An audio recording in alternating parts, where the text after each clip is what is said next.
10-12-22 के साकार मधुर महावाक्य। मीठे बच्चे, तुम रूहानी अश्व हो। तुम्हें विजयी रतन बनने की रेस करनी है। महारथी अश्व वह जो रजाई पाने की रेस करे। तुम रूहानी अश्व हो, तुम्हें विजयी रतन बनने की रेस करनी है। महारथी अश्व वह जो रजाई पाने की रेस करें। बाबा प्रश्न कर रहे हैं, तुम बच्चों में सतो प्रधान पुरुषार्थी कौन और तमो पुरुषार्थी कौन? उत्तर दे रहे हैं बाबा, सतो प्रधान पुरुषार्थी वह जो रचयिता और रचना को जानकर पुरुषार्थ करते हैं, जिनकी बुद्धि में सृष्टि के आदि मध्य अंत की नॉलेज घूमती रहती है, जिन्हें बाप की याद का शुद्ध अहंकार है। और तमो पुरुषार्थी वह जो कहते कल पहले जैसा पुरुषार्थ किया होगा वैसा कर लेंगे, जो मिलना होगा वह मिल जाएगा। गीत, दुखियों पर कुछ रहम करो माँ बाप हमारे। ओम शांति। जब यहाँ बैठते हो तो जितना हो सके बाप की याद में रहना है। कल भी समझाया कि सारा कल्प तुम देह अभिमानी रहते हो। इस समय ही एक बार देही अभिमानी बनना पड़ता है। देह अभिमान छोड़ वापिस चलना है। ये कपड़े अथवा तन बहुत पुराने हो गए हैं। ये देह का अशुद्ध अहंकार छोड़ना है। बाप को याद करना है। बाप को याद तो करते हैं, परंतु पता नहीं कि हमारा माँ बाप कौन है। कह देते हैं बाप सर्वव्यापी है, फिर तो पुकार भी ना सकें। गाते तो हैं ना कि ओ गॉड फादर। जब किसी को दुख होता है तो गॉड को याद करते हैं, बुद्धि ऊपर चली जाती है।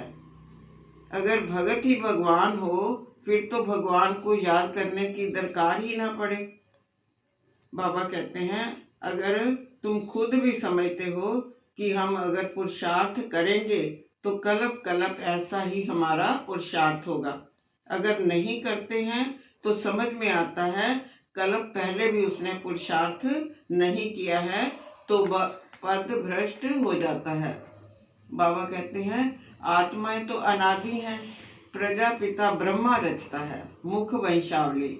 हम आत्मा तो हैं शिव बाबा की संतान। कहते हैं तुम मेरे तो हो ही, जितने हो उतने ही हो। कम जास्ती आत्माएं कभी भी हो नहीं सकती। उन्हों ही बेहद ड्रामा में पार्ट है। ये आदि अनादि बना बनाया खेल है। बाप कहते हैं मैं आता हूँ जरूर एक सत धर्म की स्थापना करने। तुम जानते हो कि स्वर्ग की स्थापना कैसे हो, तो ब्रह्मा जरूर चाहिए। ये है ब्राह्मणों का कुल। कहते हैं कि मैं ब्रह्मा के तन का आधार लेता हूँ इन ब्राह्मणों को रचने के लिए।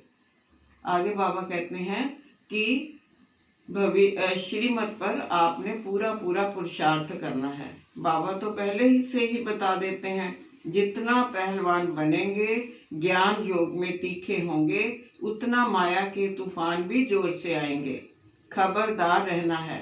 कर्म इंद्रियों द्वारा विकर्म कर पाप आत्मा नहीं बनना है। धारणा के लिए मुख्य सार पहला पॉइंट दे रहे बाबा, कोई भी विकर्म इन कर्म इंद्रियों द्वारा नहीं करना है। संस्कारों को रॉयल बनाना है। माया के तूफानों से डरना नहीं। ज्ञान योग में तीखा बनना है। दूसरा पॉइंट बाबा दे रहे हैं, श्रीमत पर कोई भी ग्रहचारी को पार कर तीव्र वेगी बनना है।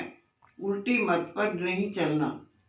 खबरदार रहे, याद की रेस करनी है। बाबा वरदान दे रहे हैं, हर कर्म योग युक्त युक्ति युक्त करने वाले कर्म योगी सो निरंतर योगी भव। हर कर्म योग युक्त युक्ति युक्त करने वाले कर्म योगी सो निरंतर योगी भव। कर्म योगी आत्मा का हर कर्म योग युक्त युक्ति युक्त होगा। अगर साधारण या व्यर्थ कर्म हो जाता है तो भी निरंतर योगी नहीं कहेंगे। निरंतर योग अर्थात याद का आधार है प्यार। जो प्यारा लगता है वह स्वतः याद रहता है। प्यार वाली चीज अपनी ओर आकर्षित करती है।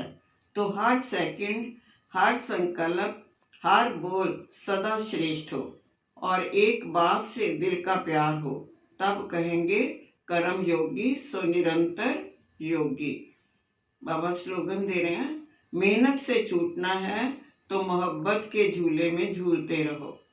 मेहनत से छूटना है तो मोहब्बत के झूले में झूलते रहो। ओम शांति।